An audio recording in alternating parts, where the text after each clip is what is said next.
Se tem uma coisa que eu tenho certeza que você já experimentou na vida, se não uma, várias vezes, é o sentimento de decepção. Acredito que todo mundo aqui, se eu pedisse para levantar a mão, com certeza diria que já se decepcionou uma ou várias vezes na vida, né? Então, muitas coisas nos decepcionam, pessoas nos decepcionam, nós nos decepcionamos com nós mesmos. O que não falta nesse mundo caído é decepção. A pior coisa é você chegar a esperar algo e de repente aquele algo não acontece. É um sentimento muito frustrante, é um sentimento muito ruim. E aí você tem que imaginar não só as decepções que você sofre, mas principalmente as decepções que você causa. Porque nós somos bem rápidos em queixar as decepções que sofremos, aquilo que os outros nos fazem, mas dificilmente nós olhamos para nós mesmos. Dificilmente nós apontamos o dedo para nós. E nessa noite, a parábola que nós vamos meditar nessa noite, ela é bem confrontadora. Ela é curta, mas ela é bem certeira e trabalha uma verdade que nós precisamos ouvir, embora talvez não seja tão doce, né, como nós gostaríamos. Então, convido a amada igreja a abrir a Bíblia aí, no Evangelho de Lucas, no capítulo 13. Diz assim para nós a palavra do Senhor. Então Jesus proferiu a seguinte parábola. Certo homem tinha uma figueira plantada na sua vinha, e vindo procurar fruto nela, não achou.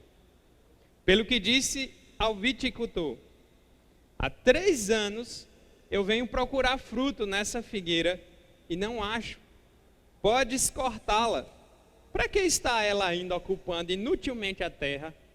Ele, porém, respondeu: Senhor, deixa ainda este ano, até que eu escave ao redor dela e lhe ponha estrume. Se vier a dar fruto, bem está. Se não, mandarás cortá-la. Meus irmãos, Jesus, como sempre, perfeito nas suas palavras, nas suas colocações. E antes da gente entender a parábola, a gente precisa entender o contexto. Então, esse contexto aqui, ele começa mais ou menos o trecho do capítulo 12, verso 49. Jesus está aqui falando que ele veio trazer divisão na terra. Você pode ficar meio assustado. Ué, mas Jesus não fala de amor, de paz e coisas boas? Com certeza. Mas Jesus não fala disso sem antes deixar claro para nós que estamos em desobediência e que a sua palavra vai ser confrontadora. E Jesus, logo no verso 49 do capítulo 12, ele disse que veio para lançar fogo sobre a terra. Bem quisera eu que já estivesse a arder. E ele ainda diz aí que ele vem separar, causar divisão ainda, verso 52, porque daqui em diante estarão 5 divididos numa casa, 3 contra 2 e 2 contra 3. Estarão divididos pai contra filho, filho contra pai, mãe contra filha, filha contra mãe, sogra contra nora e nora contra sogra. Então, é um pouco assustador, mas Jesus está dizendo, olha, seguir a ele e fazer parte do grupo dele vai te fazer separar do restante, vai te fazer quebrar algumas coisas. E não tem jeito, as próprias famílias são afetadas. O que é mais gracioso é saber que Deus é um pai que vai ser melhor do que qualquer pai humano possa ser. É saber que Deus é tão pai que ele supera todos os nossos entes queridos. Então, mesmo que as nossas famílias nos decepcionem, Deus é um pai perfeito, Deus é um pai amoroso, mas ao mesmo tempo servir a ele, viver para ele, muitas vezes vai trazer divisão entre as pessoas que nós convivemos. É o que acontece, Jesus está deixando a realidade clara.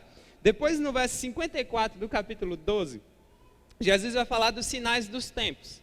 Só para lembrar, Jesus está falando para os judeus, depois Jesus se volta para as multidões, né? E agora, falando para as multidões, ele vai falar que você vê uma nuvem e sabe quando vai chover, você vê o vento, sabe quando vem o sol. E aí no verso 56, Jesus dá um direto neles e diz: hipócritas, sabeis interpretar o aspecto da terra e do céu, entretanto não sabeis discernir essa época. Ou seja, vocês conseguem perceber a mudança de tempo, mas vocês não conseguem perceber as coisas mais profundas acerca de Cristo, acerca da sua verdade, acerca da sua palavra. E muitas vezes somos nós também, ficamos ligados em muitas coisas, mas quando se trata do Evangelho, quando se trata das verdades de Deus, a gente fica boiando, a gente está completamente distraído. Então, Jesus dá uma dura aí nesse pedaço, falando um pouco de juízo. Aí chega no capítulo 13, né, que nós lemos, no versículo 1, é o momento onde você vai ver um relato de uma tragédia que aconteceu naquela época, né, onde 18 pessoas morreram ali num desabamento de uma torre.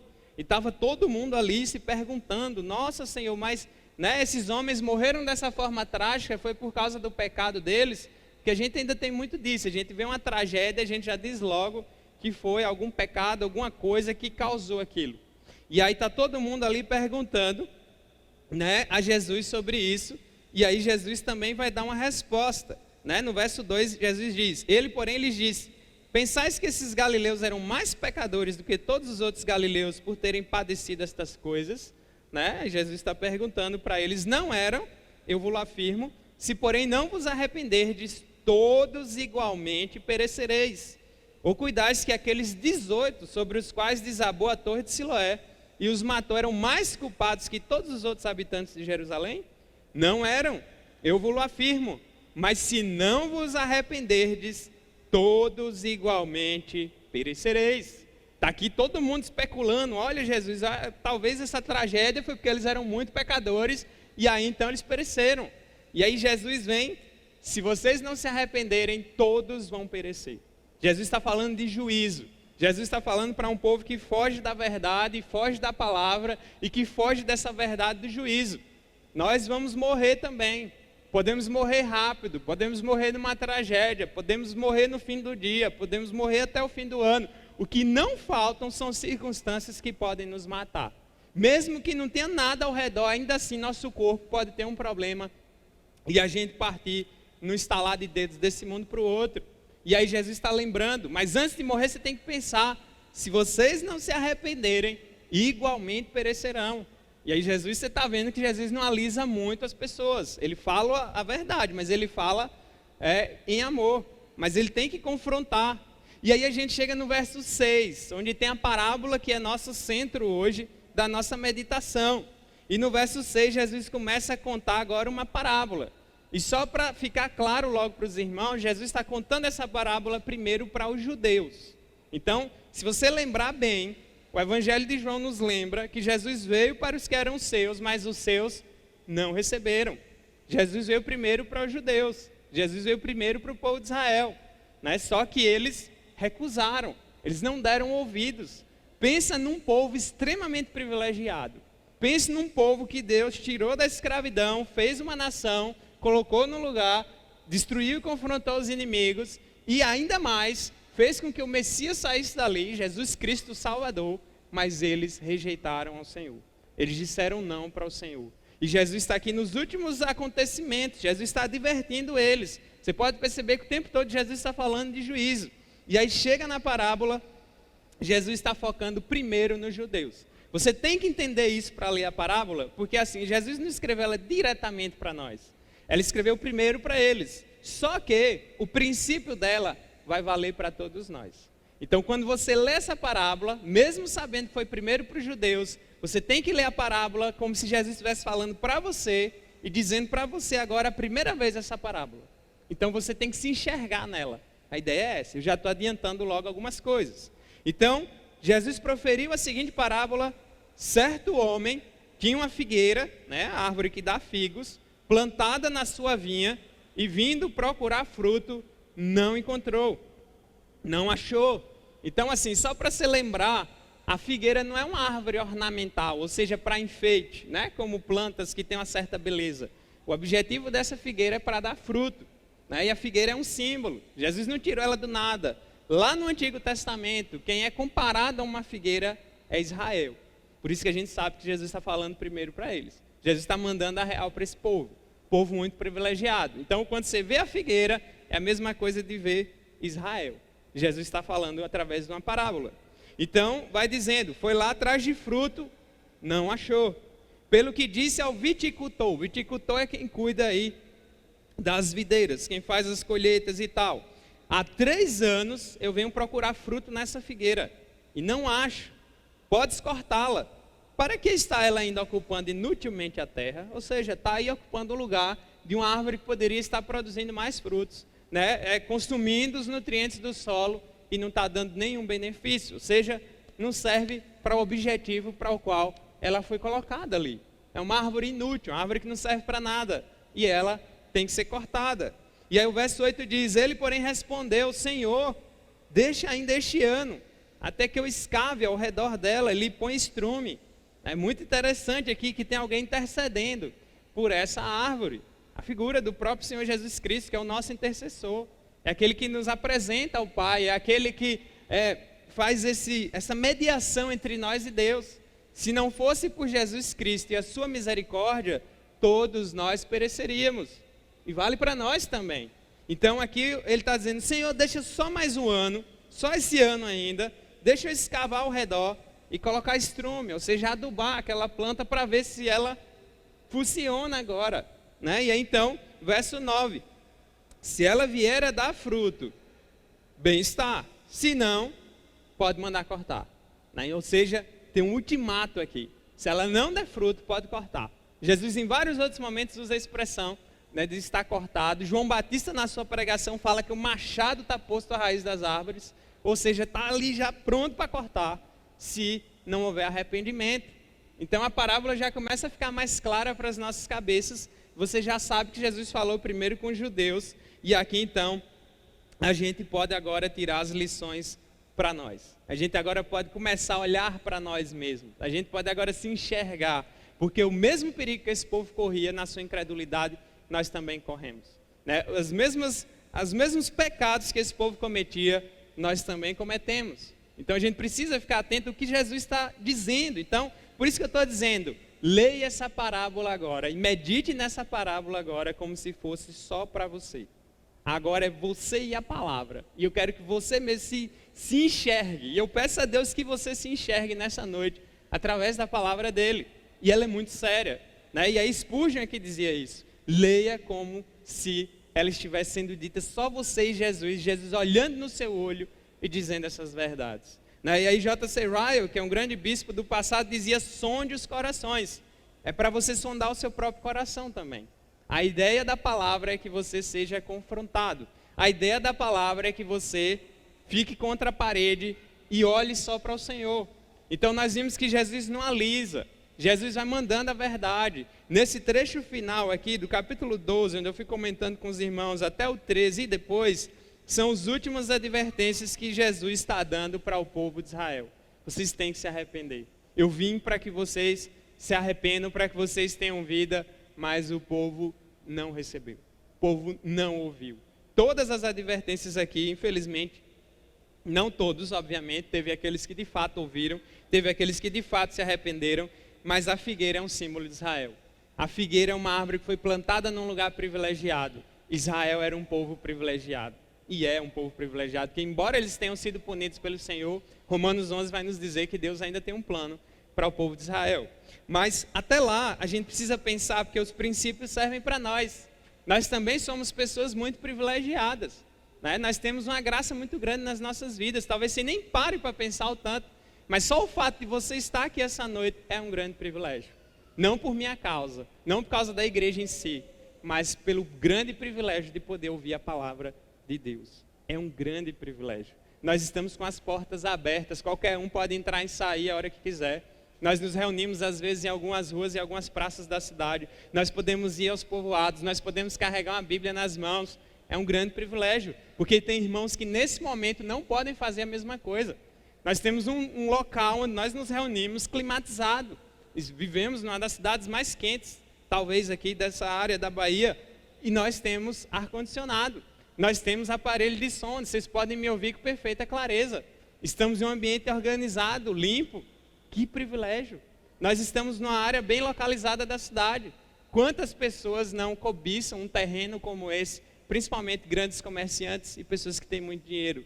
E nós temos o privilégio de estarmos no centro da cidade, pregando o evangelho do Senhor. É um grande privilégio.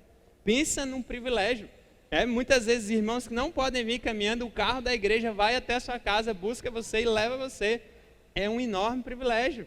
Então, talvez você não entende, mas a aparência apenas não sustenta ninguém. O problema daquela figueira da parábola de Jesus é que ela era bonita. Ela estava ali naquele terreno, ela estava bem privilegiada, mas ela não dava fruto. aqui a gente já começa a parar para pensar em muitas coisas.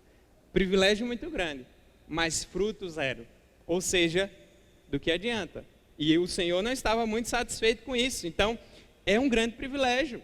Né? Jesus ali no capítulo 12, do 49 ao 53, quando ele fala que traz divisão, e que extraria divisão até para as famílias, porque um ia crer nele e outro não ia crer, e aí ele dá o privilégio de você fazer parte da família dele, porque é um grande privilégio fazer parte da família de Deus. E fazer parte da família de Deus não é porque nós merecemos, é pela graça dele, e é um enorme privilégio. Fazer parte da família de Deus é porque Jesus Cristo, Filho de Deus, derramou o seu sangue para que nós pudéssemos fazer parte dessa família. Por mais defeito que nós tenhamos ainda como pecadores, ainda assim é um enorme privilégio servir ao Senhor. É um enorme privilégio fazer parte da família do Senhor. Mas talvez você não tenha pensado muito nisso, porque você já está acostumado, você já está acomodado, você já acha que é assim, sempre foi assim, e às vezes age até como se Deus estivesse simplesmente te pagando um favor para você. Não está, é um privilégio. É graça. Se o Evangelho te alcançou, é um grande privilégio. Só que o que você tem feito com esse privilégio? Como é que você tem vivido com esse privilégio? Né? Você está como essa figueira aqui, que está ali frondosa lá no meio do terreno, bem nutrida, mas fruto zero. Será que não acaba se tornando uma espécie de vida quase inútil? E a gente precisa pensar na nossa vida, porque nós fomos criados para a glória de Deus. E quando não vivemos para a glória de Deus, nossas vidas vão sendo desperdiçadas. A gente tem que pensar nisso, e todos têm que pensar. Tanto aqueles que são crentes, quanto aqueles que ainda não são, precisam pensar na seriedade do grande privilégio. Porque só o fato de você ter acordado hoje, só o fato de você ainda estar vivo agora, só o fato de seu coração estar batendo agora, e você não morreu sem Cristo e foi para o inferno, é uma graça e um privilégio também muito grande. Porque você não sabe quanto tempo você vai viver, você não sabe quanto tempo vai te permitir viver por aqui. Não sabemos, né? Isso pertence a Deus. Então, essa figueira aí no verso 6, ela foi plantada, né? Ela não veio do nada, ela foi plantada por alguém, foi plantada pelo Senhor. Certo homem tinha uma figueira plantada na sua vinha, está num terreno bom, numa área boa, bem nutrida, tem tudo para produzir bom fruto. É graça da parte do dono do terreno, porque o dono do terreno pode arrancar na hora que ele quiser, ele pode fazer dela o que ele quiser, e ainda assim ele permite que ela esteja plantada naquele local. Assim como ele permite que nós estejamos também aqui hoje. Assim como ele permite que a gente se reúna aqui hoje. A gente tem que pensar. Deus não chamou a gente só para a gente tirar foto, aparecer assim no sentido, olha como a nossa igreja é bonita, bem construída, o templo mais bonito da cidade. Não é nem correto chamar a igreja de templo assim, né, de templos teológicos. A gente às vezes tem muito orgulho do que é visual, mas a gente está muito pouco preocupado no que é principal. E aí está o problema. E a gente precisa refletir seriamente nessas questões. Por isso que essa parábola do Senhor é para Israel, mas por tabela pega para ninguém. Né? Porque às vezes a gente acha que a igreja é como se a gente fosse assim, oh, minha nuvem, aquela coisa. Não, é um privilégio fazer parte da família. Muito grande. Então, o verso 7 aí vai dizendo, né? Primeiro lá mostrou para nós que foi lá procurar fruto e não achou. Não tem fruto lá nessa figueira. Ela está para nada, pelo que disse ao viticultor, ou seja, aquele que cuida da videira, o cuidador da vinha, há 3 anos venho procurar fruto nessa figueira e não acho. 3 anos que ele procura. No primeiro ano talvez, porque ela ainda pudesse ser nova, ainda estivesse se adaptando, talvez faltasse ali colocar algum tipo de adubo diferente, talvez pudesse ser isso. No segundo ano talvez, pode ser alguma mudança do clima que não favoreceu muito e ela não frutificou. Mas o terceiro ano aí já é demais. Aí já está no limite da coisa. Né? Embora não tenha uma relação direta, coincidentemente ou não, o ministério do Senhor Jesus Cristo foi de 3 anos entre os judeus ali. Né? Claro que eu não estou dizendo que dá para você aplicar logo direto, mas pode ser que sim. Então 3 anos, né? Aquela famosa frase que a gente usa, 1 é bom, né? 2 é melhor, mas 3 já é demais. Né? Então, a gente tem que pensar nisso. Já está no limite, são 3 anos. E aqui mostra para nós mais privilégio. Aqui mostra para nós um Deus que é paciente. Porque se Deus não fosse paciente ou longânimo, como a Bíblia fala, a gente não estava mais aqui. a gente nem estaria aqui. E a gente nem ouviria a palavra dele, por sinal. Então, é um Deus que é gracioso. Ele ainda está esperando. Ele já podia ter cortado. Ele já podia, no primeiro momento que era para dar fruto, não deu fruto, acabou. Mas ele ainda espera 3 anos para ver se aquela figueira vai dar fruto, né? Quanto tempo você está na igreja? Quanto tempo estamos na igreja? Né? Dá para pensar? Já dá para entender onde é que a palavra vai nos fazendo chegar? Quanto tempo estamos diante do Senhor? Né? É muito sério isso. Porque às vezes a gente ostenta, sou um cristão, sou um membro de uma igreja, olha, eu sou lá da igreja batista, nossa, né? E aí? Mas você já parou para pensar na responsabilidade também, que se demanda sobre você carregar o nome de cristão? Não vou nem falar do nome batista, porque batista é uma denominação. As denominações elas vão acabar lá no novo céu e nova terra. Mas aqui, nós devemos perceber a responsabilidade de ser crente, é de ser um seguidor de Cristo, é de proclamar publicamente que eu sou de Cristo, eu pertenço a Ele, eu me batizei, eu fiz uma profissão de fé. Se você não lembra, mas no seu certificado de batismo, talvez você possa ter esquecido, lá tem um pacto das igrejas batistas. Lá tem um monte de coisa que nós devemos cumprir diante de Deus. E se você ler bem, por isso que é importante você ter o seu certificado o mais fácil possível, para você lembrar o que está escrito lá, lá tem um monte de responsabilidades que vêm por conta do privilégio de fazer parte da família de Deus.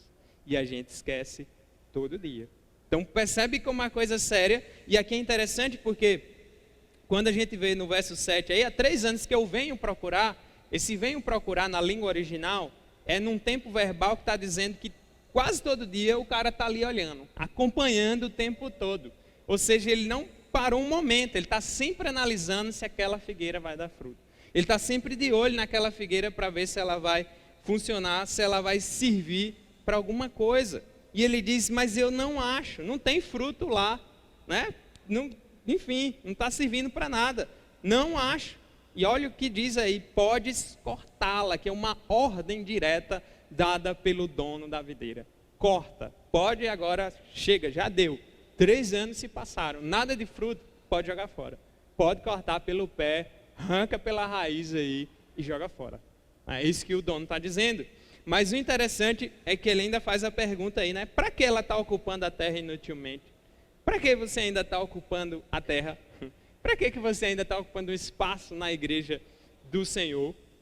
Então perceba o quanto nós somos privilegiados, assim como aquele povo também era, né? Perceba, e eu gosto muito de um comentarista bíblico chamado William Barclay, e ele diz assim, nós seremos julgados de acordo às oportunidades que recebemos.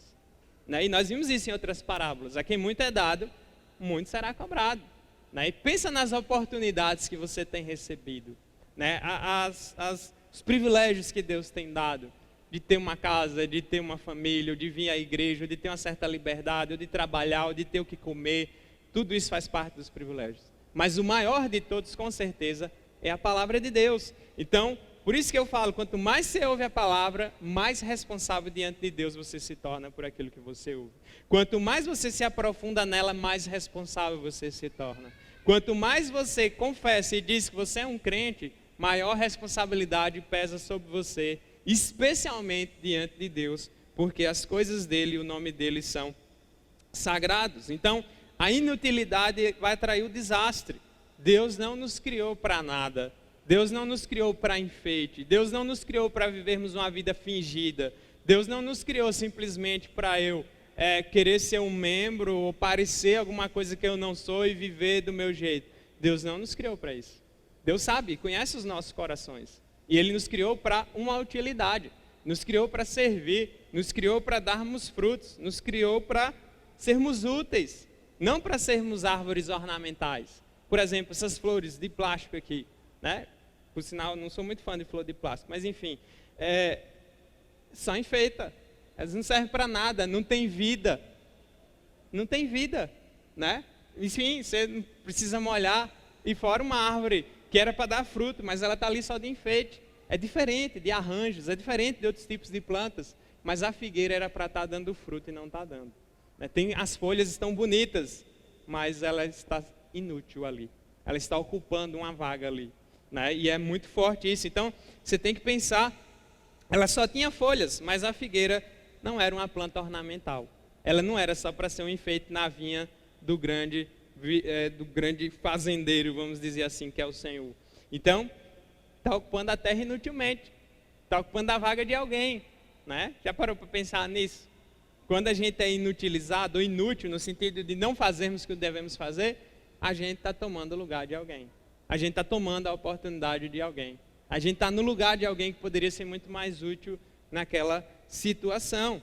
Então, a palavra de Deus, ela não alisa muito, não. Você já deve perceber. E aí Jesus continua aí no verso 8.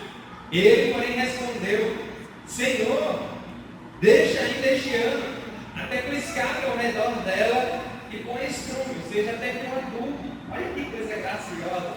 E aqui é Jesus, na sua maneira de ser o mediador, está dizendo: não, peraí, não corta agora não. Vamos dar mais um ano. Eu vou agora botar minha mão na terra para cuidar dela. Imagine isso. Porque essa figura está expressando que o Senhor está fazendo tudo para o benefício daquela planta. O Senhor está, inclusive, se rebaixando, porque Ele é o Senhor, poderia mandar um certo lugar, mas Ele mesmo está indo lá, botar a mão na terra, botar a mão no estrume, para que aquela planta tenha salvação. Né? Imagina que coisa graciosa que é. Jesus fez o trabalho sujo no nosso lugar. Jesus desceu da sua glória, encarnou, foi humilhado, né? E foi pregado numa cruz para que eu e você pudéssemos ter uma chance. Para que eu e você pudéssemos ter um tempo de sermos salvos. Para que eu e você pudéssemos ter uma vida nova. Para que eu e você tivéssemos o maior privilégio de todos, que nós nem merecemos. Então é muito amor, é muita graça. E aqui vai mostrando um Deus que é paciente, vai mostrando um Deus que é benigno, vai mostrando um Deus que é misericordioso. A gente poderia já ter morrido sem ouvir falar de Cristo. A gente já poderia ter morrido sem ouvir falar do Evangelho. A gente já poderia ter morrido numa vida completamente distante do Senhor, estarmos perdidos para sempre. Mas Deus, na sua infinita graça e misericórdia, nos alcançou num determinado momento. Talvez possa alcançar a sua vida hoje, por isso que são coisas urgentes. E Jesus é o nosso intercessor. Que coisa maravilhosa. Então não é São Fulano, São Cicrano ou alguma coisa, enfim. É Jesus, o Filho de Deus. Abre o Evangelho de João, capítulo 17, verso 15, só para você lembrar. Lá no capítulo 17 do Evangelho de João, você tem a famosa oração sacerdotal de Jesus. Se não fosse Jesus intercedendo por nós, nós não conseguiríamos ser salvos. Nós estávamos perdidos, meus irmãos. João 17, versículo 15, tem Jesus intercedendo pelos discípulos, pelos crentes verdadeiros, e diz assim no verso 15: não peço que os tires do mundo, e sim que os guardes do mal.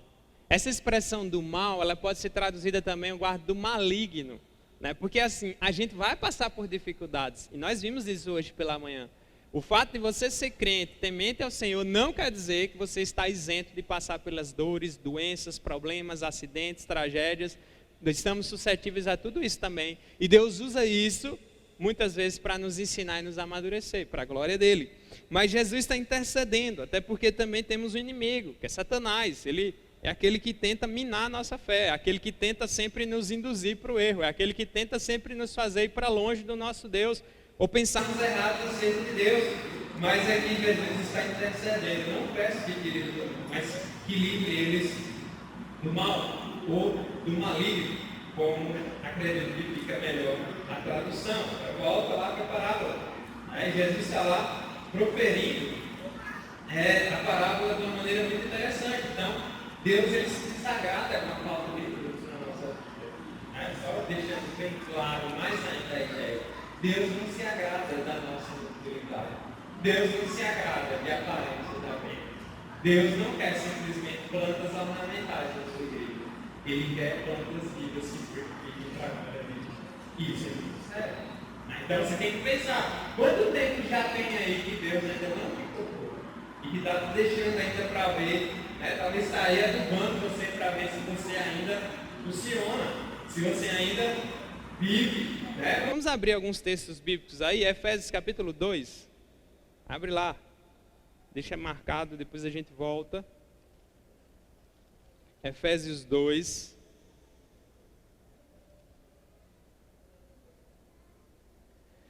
É importante ler esse trecho para você saber assim, nós não somos salvos pelas obras. Mas as obras fazem parte daqueles que são salvos. Efésios 2:8 vai dizer assim para nós: porque pela graça sois salvos, mediante a fé. Isso não vem de vós, é dom de Deus, e não de obras, para que ninguém se glorie. Pois somos feitura dele, criados em Cristo Jesus para boas obras, as quais Deus de antemão preparou para que andássemos nelas. Nós fomos criados para fazermos boas obras. Não é as boas obras que nos salvam, mas é a fé, é o Senhor quem nos salva. As boas obras são consequência. Aí vem aquela frase, que a gente às vezes repete muitas vezes, que diz assim: todo cristão faz boas obras, mas nem todo aquele que faz boas obras é cristão. Não pode confundir uma coisa com a outra. Todas as outras religiões do mundo vão ensinar a salvação pelas obras. Você tem que fazer alguma coisa para ser salvo. Você tem que fazer um ritual, você tem que pagar uma penitência, você tem que fazer isso e aquilo. Mas a religião da palavra de Deus, a religião de Cristo, que tem Cristo como centro, a palavra como norte, ela ensina que somos salvos pela graça. Aquela árvore está ali, bem plantada, pela graça desse Deus, pela misericórdia desse Deus. Ela podia estar do lado de fora, ela poderia ter sido plantada num terreno que não servisse muito, mas ela foi colocada num terreno bom. Então ela não tinha desculpa para não frutificar. Assim como nenhum de nós tem desculpa também para não frutificar. Não temos desculpas, meus irmãos. Se você está pensando em alguma já na sua cabeça, comece a desfazer, porque a Bíblia é clara com relação a isso. Abre lá no Salmo 1, eu me lembrei dele aqui agora, porque ele traz uma ilustração, Deus falando do justo como uma árvore bem plantada. Diz assim: bem-aventurado o homem que não anda no conselho dos ímpios, não se detém no caminho dos pecadores, nem se assenta na roda dos escarnecedores. Antes, seu prazer está na lei do Senhor, na sua lei medita de dia e de noite. Olha o que ele diz aí: ele é como árvore plantada junto à corrente de águas, que no devido tempo dá o seu fruto, e cuja folhagem não murcha, e tudo quanto ele faz será bem sucedido. Os ímpios não são assim, são porém como a palha que o vento dispersa. Por isso os perversos não prevalecerão no juízo, nem os pecadores na congregação dos justos. Pois o Senhor conhece o caminho dos justos, mas o caminho dos ímpios perecerá. Então o justo, o homem que teme a Deus, é uma árvore bem plantada. É uma árvore que dá frutos. E o crente verdadeiro, ele dá frutos. Só ele pode dar frutos. E o fruto ele vem no tempo certo. E o fruto é produzido porque a árvore está bem plantada, está bem nutrida. Ou seja, a gente está enxertado, enraizado com o Senhor Jesus Cristo, de maneira que a gente frutifica para a glória dele. Quando não damos frutos, é um mau sinal. Ou nós não estamos bem na nossa vida cristã, ou nós nunca fomos salvos. Pensa na seriedade da questão. Porque quando Deus fala que cortar para jogar fora. É cortar para ser queimado. É cortar porque não está servindo e só está trazendo problemas, então não merece ficar no lugar que está. Imagina só. Se Deus aplica a política de cortar logo, sem misericórdia, quem pertenceria aqui? Até a família dele, posso ter certeza. Então, percebe a seriedade das coisas de Deus, percebe a seriedade do que é desse grande privilégio de servir a Deus e não aproveitar. Meus irmãos, nós temos tanta liberdade que irmãos que vêm de outros países, irmãos que estão em perseguição, eles chegam a dizer que tem dó da gente, que oram por nós. Porque nós, com tudo que temos nas mãos, fazemos tão pouco. Com todo o privilégio que temos, ficamos muito pouco. São irmãos que estão debaixo de perseguição, são irmãos que são torturados, são irmãos que são presos, são irmãos que são espancados na rua. Mas são irmãos que estão alegres, são irmãos que estão pregando o Evangelho, são irmãos que têm orado até por nós, que somos um país que tem liberdade, mas nós não agradecemos. Vai chegar o dia que não vai ter mais igreja bonitinha, arrumadinha assim para você ir. Vai chegar o dia que a Bíblia não vai estar fácil para chegar até você. A Bíblia diz que os tempos vão piorar cada vez mais. A Bíblia diz que a perseguição contra nós ela vai aumentar. E vai chegar o dia que você vai sonhar com a igreja para ir e não vai ter, se estiver vivo no período de uma grande tribulação. Vai chegar o dia que você vai querer ter uma Bíblia nas suas mãos e você não vai poder ter. Porque a perseguição ela vai aumentar. E a gente não aproveita. Era o povo de Israel. Se um templo lindo, adorava o Senhor. O que é que aconteceu? Eles desobedeceram a Deus, foram invadidos, foram levados para o exílio.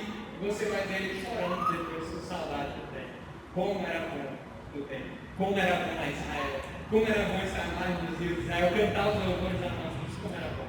A gente muitas vezes só dá valor quando nós não temos mais. Não seja assim. Cuidado com isso. Pense bem na seriedade do privilégio que Deus tem te concedido, de ouvir a palavra, de conhecer a palavra, de estar aqui. É um privilégio muito grande.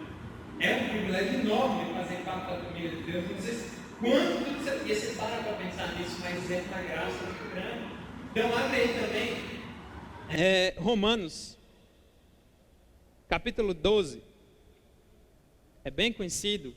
Romanos 12. Romanos 12 diz assim, versos 1 e 2 apenas. Aqui é o apóstolo Paulo escrevendo para os irmãos.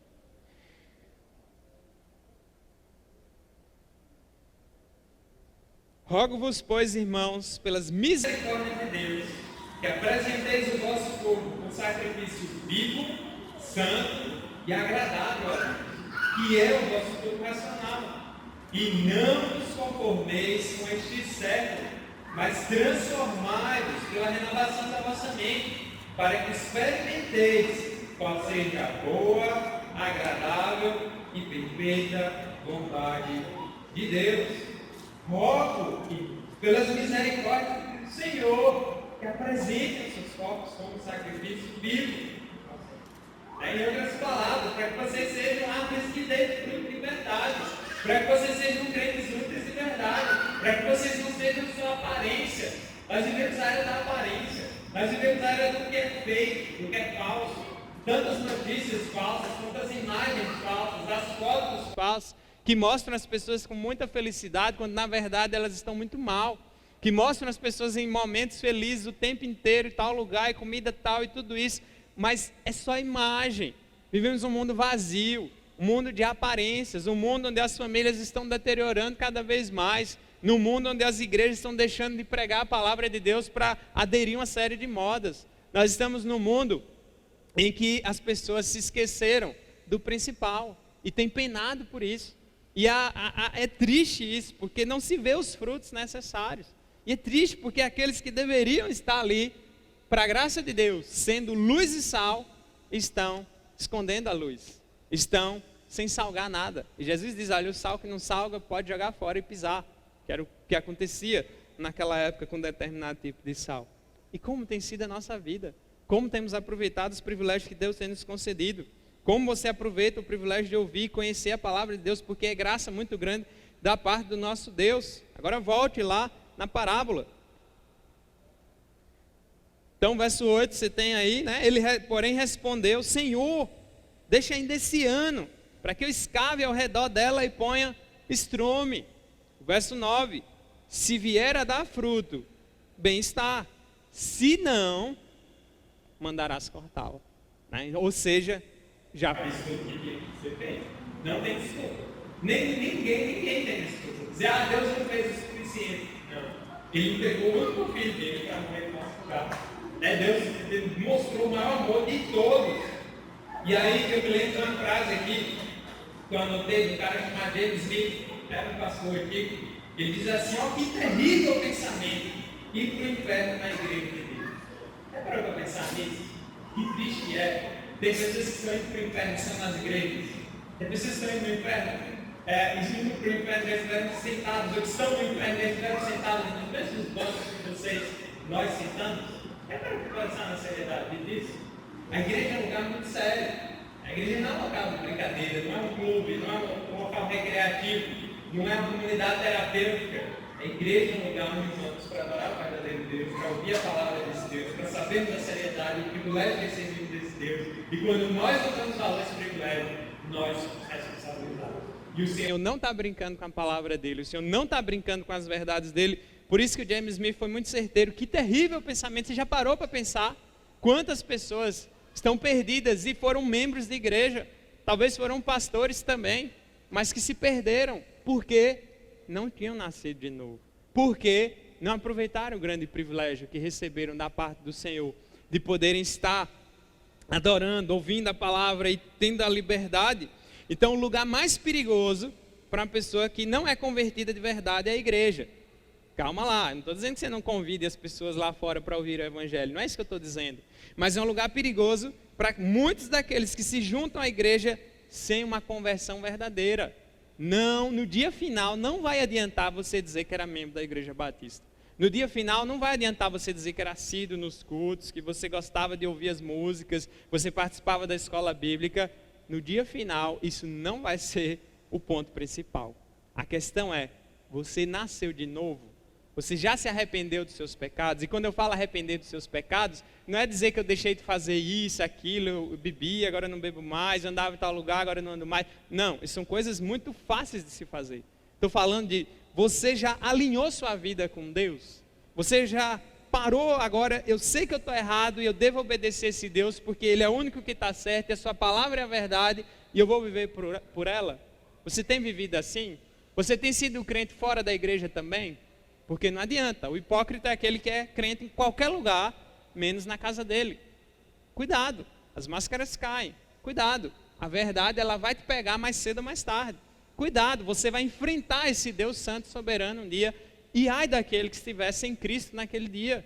Por isso que a gente tem que pregar a palavra, por isso que a gente tem que clamar a palavra, porque as pessoas estão se perdendo. E nós podemos ver a situação da igreja hoje. A igreja está paralisada. Uma igreja que está sem saber para onde ir. Uma igreja que está sufocada, perdida, sem noção, porque esqueceu quem é o seu Deus, porque esqueceu do grande privilégio que tem, porque esqueceu da obrigação que tem. E a gente tem brincado, a gente tem, sei lá, é um negócio que não sei explicar. E a gente precisa clamar ao Senhor, o dono da seara, o dono da vinha, para que acenda os nossos corações, para que nós não sejamos cortados, para que a gente frutifique, para que a gente glorifique a Ele em todos os aspectos. Né? Então, os frutos são importantes, e os frutos mostram, o fruto da nossa vida mostra que tipo de pessoa eu sou. Por isso que é muito sério, por isso que Jesus vai dizer que você conhece a árvore pelo fruto, por isso que não adianta só fingir. Os frutos da nossa vida dizem quem somos nós, diz qual é o nosso caráter. Não tem jeito, nós não podemos fingir o tempo todo. E o Senhor nos chama a responsabilidade. Então perceba que aí a seriedade não dá frutos. Perceba que o Senhor está chamando você a olhar para você. Perceba que Deus está dizendo para você perceber o seu próprio coração. Porque a gente é rápido. Né? Geralmente as pessoas que mais criticam são as que menos produzem. São as que menos frutificam. Né? As pessoas que mais detectam problemas e que estão prontas a detectar todos os erros e pecados e falhas dos irmãos e da igreja e de coisas e tal. Quando você pergunta, e o que você tem feito para mudar? Essa é a pergunta que nós devemos fazer para nós mesmos. O que você tem feito para mudar? O que você tem feito para melhorar? O que você tem feito para glorificar a Deus de verdade? Que frutos você tem produzido para que você possa de fato chegar e fazer uma coisa certa? Não estou dizendo que você não deva detectar o que é errado, denunciar o que é errado, ou não repreender o irmão quando ele está errado, mas todos nós devemos pensar, você tem que identificar quais são os frutos da sua vida, antes de tudo. O William Barclay também ele disse que tem dois tipos de pessoas: aquelas que tiram muito, não devolvem nada, e aquelas que geralmente tiram tudo, né, e acabam, enfim, no contrário. É isso que acontece. Tem gente que sempre quer, sempre centra em si mesmo. Talvez você esteja tão focado em você que você não enxerga nem Deus nem próximo. Você está tão focado na sua vida que você não olha mais para ninguém. Você está tão focado nos seus problemas que parece que só você tem problemas e o resto das pessoas não tem. Você está tão focado na sua vida e no seu mundo, que você esquece que você tem um grande privilégio e que você não tem nada de outros. E que você, se não fosse a graça de Deus, se não for a graça de Deus, pode ser cortado. Então é por isso que essa parábola é urgente. E nós estamos numa cultura que evita o enfrentamento. Nós somos brasileiros, nós somos baianos, nós somos chique-chiquenses na maioria. Sabemos como é a nossa cultura. A gente tem medo de confrontar. A gente tem medo de dizer a verdade. A gente tem medo de ofender. Por isso que temos tantas dificuldades em muitas coisas, inclusive nas nossas vidas pessoais. Mas Jesus não tem medo de ofender. Jesus não tem medo de botar o dedo na ferida. Jesus não tem medo de dizer o nosso problema real e de dizer acorda para a vida, porque vocês não estão levando a coisa a sério. Vocês não estão vivendo para a minha glória. Vocês não estão frutificando. E é por isso que mesmo ele tendo falado inicialmente para Israel, e Israel sentiu o gosto da ira de Deus, porque depois no ano 70, Israel é invadido, o templo é destruído, os judeus são espalhados pelo mundo. Até hoje ainda tem judeu espalhado por aí. Né? Israel se torna um estado novamente em 48 e ainda tem toda uma programação de Deus para eles, mas eles viram o preço de não dar frutos. Eles viram e sentiram na pele, tem sentido na pele, que Deus não estava de brincadeira. Deus enviou o único filho para dizer para eles o caminho verdadeiro e eles não ouviram. A mensagem do evangelho continua diante de você hoje e talvez você não tenha ouvido. E você pode ter que experimentar a verdade tarde demais. Né? Você está ali diante de Deus e a ira de Deus vai chegar contra você. Se você não tiver Cristo, você está perdido. Então, para pensar nisso. Né? E aí fica a pergunta final para a gente meditar todos. Quando Deus olha para a sua vida, Ele encontra frutos ou Ele encontra decepção? O que Deus? Qual é o relatório que Deus? Se Deus tivesse que fazer um relatório sobre sua vida, o que é que Ele ia notificar nesse relatório? Né? Que parábola Ele ia contar baseado na sua vida? Já parou para pensar nisso? Então, antes de eu analisar os outros, eu preciso pensar. Se Deus olhar para a minha vida agora, o que é que Ele vai dizer?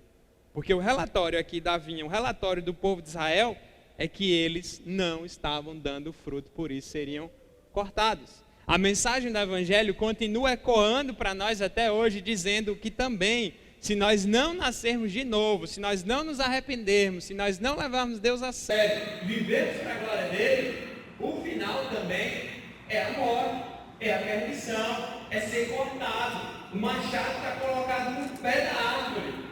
Arrependa-se dos seus pecados. Clame ao Senhor. Devemos clamar ao Senhor todos nós juntos. Porque nós temos muitos pecados diante do Senhor. Nós temos falhado diante do Senhor. Nós temos uma dívida impagável quase diante do Senhor.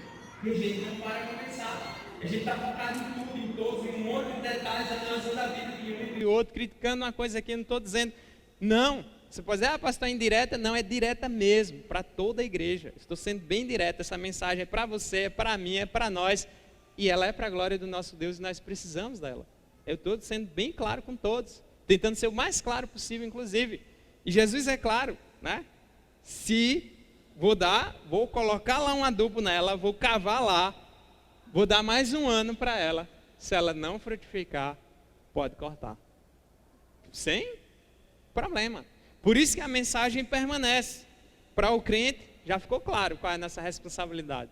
Já ficou claro o que é que Deus requer de nós. E a seriedade que Ele quer de nós com relação às coisas dEle. E que nós precisamos clamar para que a gente dê frutos e glorifique o nome do nosso Deus. E aproveite e seja grato todos os dias pelo privilégio que a gente tem.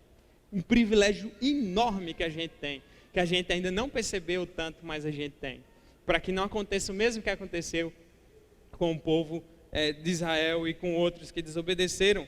Por isso que Jesus, e aqui no verso 3, né, daquela parte que eu só mencionei, mas Jesus está trazendo uma verdade importante para todos, não eram, vos afirmo, se porém não vos arrependerdes, todos igualmente perecereis. Qual é a esperança? É Cristo. Qual é a saída? É Cristo. Qual é a única alternativa que nós temos? É Cristo. Como podemos fazer parte da família de Deus? Através de Cristo. Como podemos aproveitar melhor ainda o grande privilégio? Cristo. Qual o maior privilégio que Deus nos deu? Cristo, o nosso Senhor, o nosso Salvador. Né? Eu queria ainda que você abrisse, e volta aí em Lucas, volta aí no começo. Eu quero fechar com a palavra de Simeão. A gente leu ela durante o louvor. Lucas capítulo 2, você tem o famoso cântico de Simeão. Foi um homem que Deus deu o privilégio grande e que ele soube aproveitar muito e ficou registrado na Bíblia. Lucas 2, 25 diz assim: havia em Jerusalém um homem chamado Simeão, e olha o que diz sobre ele: era um homem justo e piedoso, que esperava a consolação de Israel, que é o Senhor Jesus Cristo, e o Espírito Santo estava sobre ele. Revelaram-lhe o Espírito Santo que não passaria pela morte antes de ver Cristo, o Cristo do Senhor. Movido pelo Espírito, ele foi ao templo, e quando os pais trouxeram o menino Jesus para fazerem com ele o que a lei ordenava, tinha que apresentar a criança, Simeão tomou nos braços, louvou a Deus dizendo: agora, Senhor, podes despedir em paz o teu servo, segundo a tua palavra, porque os meus olhos já viram a tua salvação, a qual preparaste diante de todos os povos, luz para a revelação aos gentios e para a glória do teu povo de Israel. É tremendo isso. É um homem que estava diante do maior privilégio de todos e aproveitou. A Bíblia não nos diz que Simeão era idoso.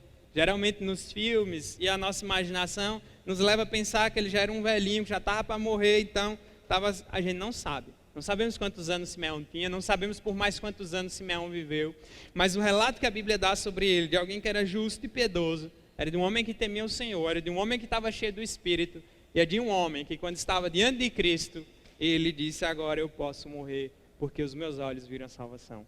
Agora eu vou em paz, porque imagina o privilégio de pegar no colo justamente o Senhor dos Senhores encarnado ali. É um grande privilégio. Talvez você não pense tanto no grande privilégio que você tem. Talvez você não pense o tanto o presente grande que Deus nos deu através de Cristo. Por isso você tem que refletir seriamente nisso, meus irmãos. A nossa vida depende disso. A nossa alegria está nisso. A razão de ser nossa está nisso. Essa igreja só vai ser útil enquanto continuar pregando isso. Por isso a gente precisa lembrar. Temos um grande privilégio. E o que temos feito? Que responsabilidade temos assumido? Que frutos nós temos produzido diante das pessoas que nos cercam, dos nossos familiares, dos nossos colegas de trabalho, dos nossos colegas de faculdade, né? Da cidade? Porque essa igreja não está aqui para ser um monumento turístico, né?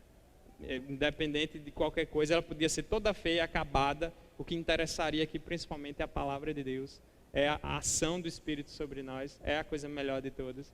Se você entrou aqui nessa noite e tem percebido também que sua vida está inútil, que não tem vivido para o Senhor, Cristo é a resposta.